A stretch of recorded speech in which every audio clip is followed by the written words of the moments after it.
Shri Venkateswara gold తాకట్టులో ఉన్న మీ బంగారాన్ని విడిపించి కొనబడును.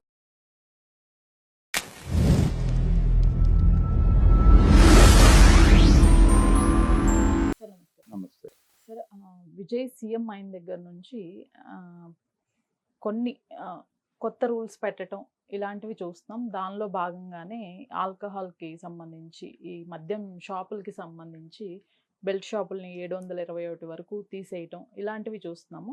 దీనిలో భాగంగా ఇప్పుడు లంచం 1000 రూపాయలు అడిగినట్లు నిర్ధారిస్తే 1,00,000 రూపాయలు బహుమతి ఇస్తాము అనే ఏదో స్కీమ్ తీసుకొచ్చినట్లుగా తెలుస్తోంది. అసలు ఏంటి సార్ ఇది? లంచగొండితనాన్ని అరికట్టడానికి తీసుకున్నటువంటి నిర్ణయం ఇది. అంటే ఒక యాప్ క్రియేట్ చేసి ఆ యాప్లో ఒక వీడియో తీయాలి. ఎవరైనా లంచం అడుగుతూ ఉండగా, ఎవరైనా వేరే వాళ్ళని అడుగుతూ ఉండగా మీకు అవకాశం దొరికినా కానీ దాన్ని షూట్ చేయొచ్చు. ఓకే. షూట్ చేసి ఆ యాప్ మీరు ఫోన్లో డౌన్లోడ్ చేసుకుని దానిలో ఇది అప్లోడ్ చేయాలి. ఈ వీడియోని అప్లోడ్ చేసిన తర్వాత ఇది జెన్యూనా కాదా, ఫేక్ వీడియోనా అనేది వాళ్ళు వెరిఫై చేస్తారు అక్కడ. ఓకే. అది కూడా ఏఐ నుంచే జరుగుతుంది.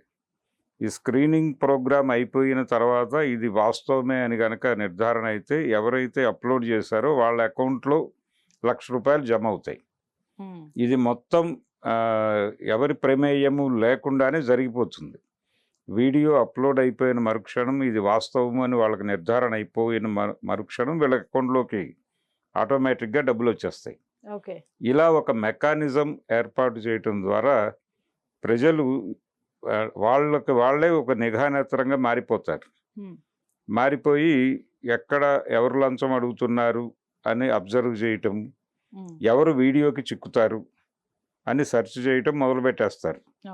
మొదలుపెట్టి వీళ్ళకి పనున్నా లేకపోయినా ప్రభుత్వ కార్యాలయాలకు వెళ్ళి ఎవరో ఒకళ్ళని కెలికి ఎంత ఇమ్మంటారు ఇలా అడిగి ప్రొవోక్ చేసి కూడా వీడియోలు తీసి అప్లోడ్ చేద్దామనే ఉత్సాహం ప్రదర్శించవచ్చు. కనుక ఇప్పుడు ప్రభుత్వ కార్యాలయాలు అలాగే ప్రభుత్వంతో లింక్ అయి పనిచేస్తున్నటువంటి వాళ్ళు ఎవరైనా కానీ అంటే లంచంగా అడగరు జనరల్గా. దానికి వేరే పారిభాషిక పదాలు చాలా ఉన్నాయి. ఆ పద్ధతిలో అడుగుతారు. కానీ ఏది అడిగినా అది ఆ స్మెల్ రాగానే వీడియోలు ఓపెన్ అవుతున్నాయా లేదా, అవతల వాళ్ళ చేతిలో ఫోన్ ఉందా లేదా. ఇప్పుడు ఫోన్ లేకుండా రండి అని చెప్తారు. ఫోనులు లేని ప్రాంతంలో మాట్లాడుకుందాం అంటారు. దాన్ని ఎలా వీళ్ళు కంట్రోల్లోకి తీసుకుంటారు అనేది ఒక ప్రశ్న. అంటే శతకోటి దరిద్రాలకే అనంతకోటి ఉపాయాలు అన్నట్లుగానే నడుస్తుంది మన పద్ధతి. కనుక విజయ్ గారు ఆయన ఏదో ఫోన్లో మీరు షూట్ చేయండి అంటే అవతల వాళ్ళు మీరు ఫోన్ ఆన్ చేయగానే వాళ్ళు ఏదో రెడీగా మీరు ఫోన్ ఆన్ చేసిన తర్వాత లంచం అడగటం అలాంటి పనులు చేయరు. కాబట్టి ఇది ఉత్సాహవంతంగా కనిపిస్తోంది కానీ ప్రాక్టికల్గా ఇది ఎంతవరకు నడుస్తుంది అనేది అనుమానమే. అంటే రహస్యంగా తీయాలి అంటే దానికి ఒక నెట్వర్క్ ఏర్పాటు చేసుకోవాలి వీళ్ళు, ఒక మెకానిజం ఏదో పద్ధతిలో. అంటే ఈ చిన్న కెమెరాలు పెట్టుకుని, ఈ హిడెన్ కెమెరాలు పెట్టుకుని జాగ్రత్తగా షూట్ చేసి ఆ వీడియోని అప్లోడ్ చేయాలి. అంటే ఎవరికి వాళ్ళు ఆ మెకానిజంని డెవలప్ చేసుకోవాలి.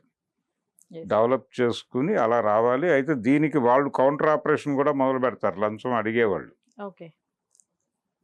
మేము ఈ పని యాక్చువల్గా రేపే అయిపోతుంది కానీ సాధ్యం కాదు, మీరు విడిగా కలవండి అని చెప్పేసి ఎక్కడో ఒక చోట ఒక ప్లేస్లో ఇవేవి లేని ప్రాంతానికి తీసుకెళ్ళి ఫోన్లు ఇవన్నీ బయట పెట్టేసి రండి అని మొత్తం చెక్ చేసి వాళ్ళ పద్ధతిలో వాళ్ళు కౌంటర్ ఆపరేషన్ మొదలు పెడతారు.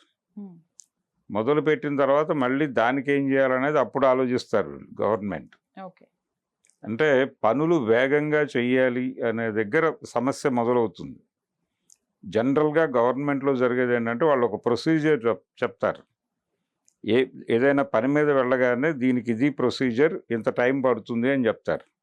అంత టైం పట్టకుండా ఉండాలంటే ఏం చేయాలి అని అడుగుతాడు యువతలాడు.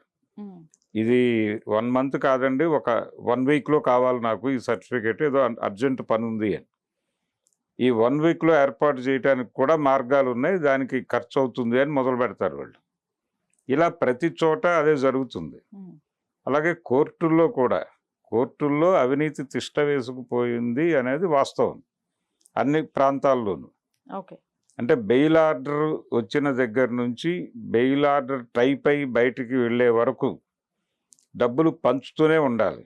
ఉమ్, ఉమ్, ఇలాంటి ఒక గందరగోళపు వ్యవస్థ ఉంది మన భారతదేశంలో. కాబట్టి లంచం అనేది ఎప్పటికీ అది ఇష్యూనే. లంచం మీద చాలా సినిమాలు చూసాం మనం, కానీ లంచం నడుస్తూనే ఉంది. ఇదేదో అవేర్నెస్ క్రియేట్ చేస్తుంది జనాల్లో. ఇప్పుడు ఠాగూర్ సినిమాలో చూసాం మనం ఓకే. లంచము, ఇతర అవినీతి కార్యక్రమాలు, ఆసుపత్రుల్లో జనాలను ఎలా వేధిస్తారు, ఇవన్నీ చూపించారు దానిలో. కానీ దానివల్ల పబ్లిక్లో ఒక అవేర్నెస్ వచ్చింది, కానీ వాళ్ళేం భయపడలేదు. ఉమ్, వాళ్ళ యాక్టివిటీగానే నడుస్తోంది. కార్పొరేట్ ఆసుపత్రులను అవమానించారు అని గురువారెడ్డి గారు లాంటి వాళ్ళు ఠాగూర్ సినిమాని టార్గెట్ చేస్తూ మురుగదాస్ మీద కామెంట్ చేశారు.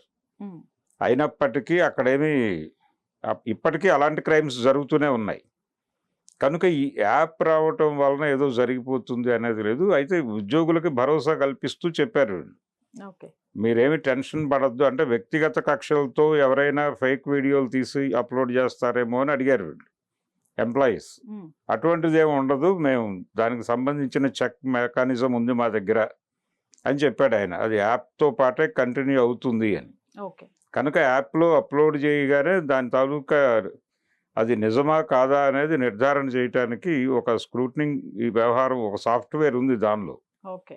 కనుక అది స్క్రూటనైజ్ చేసి చెప్తుంది ఇది జెన్యూనే అని. రైట్. జెన్యూన్ అన్న తర్వాత ఈ రిపోర్ట్ అక్కడికి వెళ్ళగానే వాళ్ళు ఈ 1 lakh ఆటోమేటిక్గా వీళ్ళ అకౌంట్లోకి ట్రాన్స్ఫర్ అయిపోతాయి. ఎస్. పద్ధతి బాగానే ఉంది. పబ్లిక్ అవేర్నెస్ పెరుగుతుంది. ఏదో పద్ధతిలో ప్రతి ఒక్కరూ ఈ చిన్న కెమెరాలు కొనుక్కుని ఎక్కడో చోట పెట్టి ఏదో పద్ధతిలో ట్రాక్ చేద్దామని ప్రయత్నం చేస్తారు. ఉమ్, కౌంటర్ ఆపరేషన్ అంటే ఏ వ్యవహారమైనా ఆఫీస్లోనే మాట్లాడాలి, ఆఫీస్ బయట మాట్లాడకూడదు, ఇలాంటి రూల్స్ కూడా తీసుకురావచ్చు. ఓకే. అయినప్పటికీ వాటిని అధిగమించడానికి ఏం చేయాలనే ప్రోగ్రాం వాళ్ళ దగ్గర ఉంటుంది. అంత ఈజీ కాదు లంచగొండితనాన్ని ఉమ్, నిర్మూలించటం అనేది. కాకపోతే ఇదొక ప్రయోగం, ఇది ఒక ఫస్ట్ స్టెప్ అనుకోవచ్చు. ఇదొక లేదండి, చాలా కార్యక్రమాలు జరిగినాయి ఇంతకు ముందు కూడా ఓకే. జరిగినాయి. కానీ ఇది ఎలా జరుగుతుంది, ఆయన ఆశయం నిజంగానే ఫలవంతం అవుతుందా అనేది చూడాలి. అలాగే. Thank you so much. Thank you.